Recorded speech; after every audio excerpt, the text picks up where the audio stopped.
and a father who he even describes as having this carefully thought out plan of evil. Yikes. Oh, that's rough. Yeah, right. So, like, how do you even come out of that kind of environment? I mean, you think about it, and even amidst all that difficulty, there are these, like, sparks of brilliance. Like, he was just devouring books, teaching himself how to code when he was super young. Even sold his first video game at 12 years old for $500. Well, that's insane. Yeah, right? That hustle is something else. Yeah, like, and it wasn't even just about the money. It was more this drive to create, to solve problems. It really does seem ingrained in him. Totally. And then I guess that drive took him from South Africa to Canada and then straight to Silicon Valley. Like a magnet. Yeah, like that's where it was all happening, right? Like future. Right. He even turned down a job at Netscape because he wanted to build, not just be an employee. Bold move. It really was. Yeah. Especially back then when the internet was still so new. Makes you think. And then he scores his first big win. Zip2, they provided online business directories for newspapers. So basically Google Maps before Google Maps. Basically. Like, that kind of foresight is crazy. And he was all in, sleeping on the office couch. Like, that's dedication. Oh, yeah. And it paid off big time. Compaq bought Zip2 for like $307 million. He was a multimillionaire at 28. I'd be on a beach somewhere. Right. But not Elon. He was just getting started.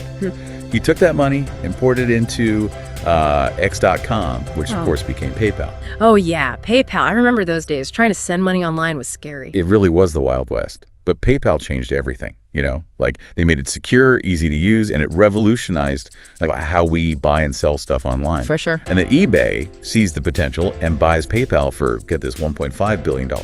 So, you know, at this point, most people will just stick to what they know, right? Start another software company, maybe. Right. But Elon.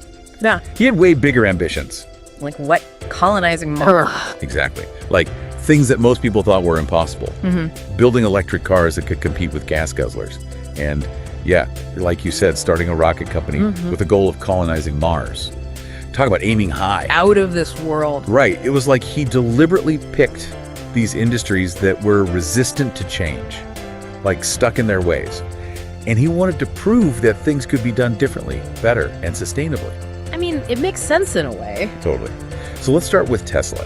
And to be clear, he didn't actually found the company, but he came in as an investor with this vision that went way beyond just making electric cars. He wanted to make them cool, desirable things that could compete with the best gas-powered cars. And he did it with the Roadster, right? Exactly. That sleek sports car that could go from 0 to 60 in under 4 seconds.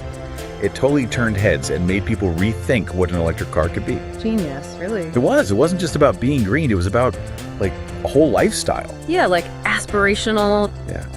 But it wasn't all smooth sailing. You know, we watched these documentaries that really dug into the near-death experience Tesla had back in 2008. Oh, when they almost went bankrupt. Yeah, that's the one. They were weeks away from going under. Yeah. And Elon was pouring in his own money, sleeping on the factory floor, like doing everything he could to keep it alive. Wow. It's crazy, right? Like a company now worth billions of dollars is almost gone.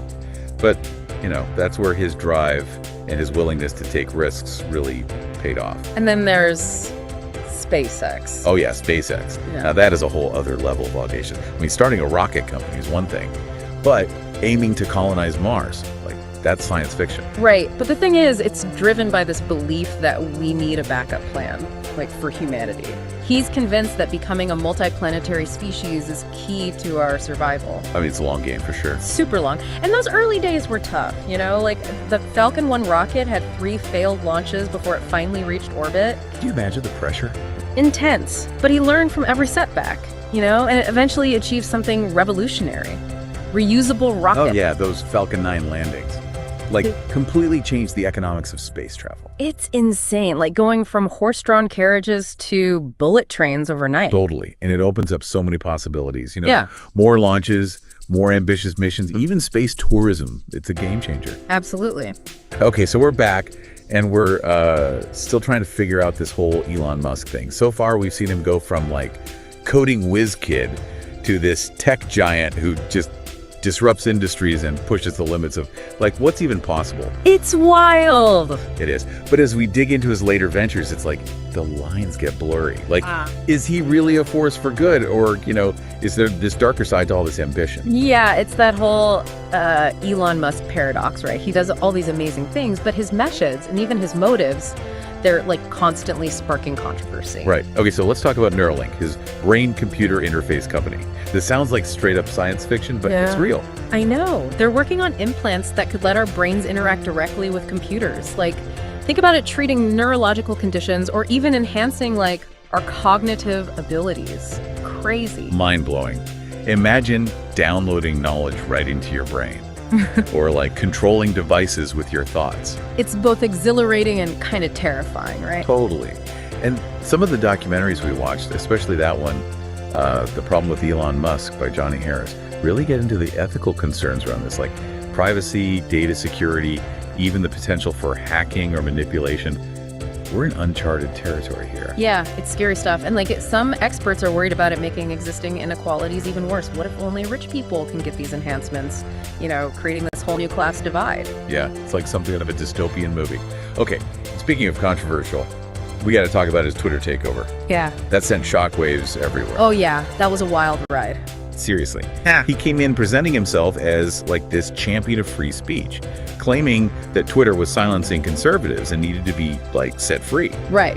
But then, his actions often contradicted those words.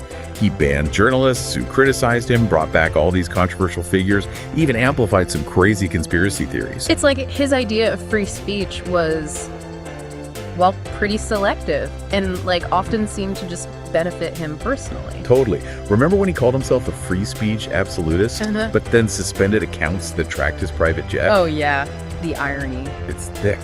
And those Twitter files he released, while they did show some instances of government pressure and censorship, they also showed that under his leadership, Twitter actually complied with government takedown requests even more. Confusing. Super confusing. Like, it's really hard to reconcile his supposed commitment to free speech with how he actually behaved on the platform. Exactly. Yeah. So what was it really about? Was it really about promoting free speech, or more about, getting control of this powerful platform that could like amplify his own voice and silence anyone who disagreed with him? Makes you wonder. It does. And it's interesting, like, if you compare his Twitter takeover to how he approached Tesla and SpaceX. With those companies, his whole disruptive thing was focused on actual goals, making better cars, revolutionizing space travel, Tangible things. Yeah. But with Twitter, it felt more personal, driven by ego and ideology. Like a crusade or something. Totally. And his leadership style, which has always been, demand intense, well, on Twitter was like next level volatile.